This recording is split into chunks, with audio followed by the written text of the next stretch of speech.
7個月前佢個身份證姓鄭，而家佢姓譚，到底佢貴姓？可能要問佢老豆至知啦。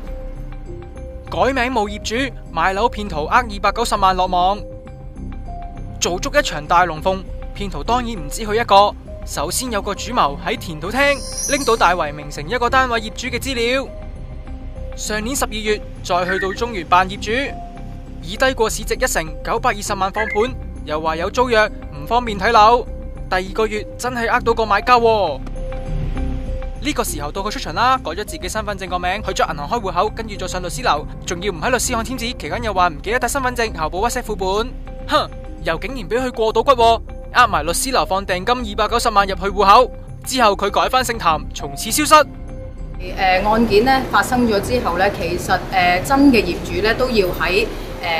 2-3個月之後咧收到財務公司同埋銀行嘅追訴信咧先至揭發嘅。咁所以咧有關嘅贓款咧，其實就已經一早咧俾匪徒咧用現金咧提取走咗。差人就透過銀行提供資料鎖定騙徒。星期2夜晚7點幾喺深水埗住所將無業嘅佢拉咗，同喺佢身上揾到少量毒品同人哋嘅身份證。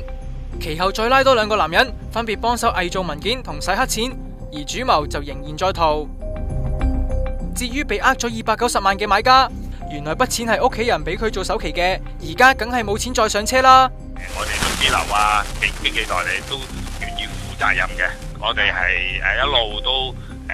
冇逃避，咁啊細訂大訂我哋都願意負嘅。而我哋都有打過去幫手做買賣嘅律師樓查詢，但佢哋一直冇回覆。我喺蘋果洞，因為有15年嘅回帶器，可以幫我白進過去，爆進未來。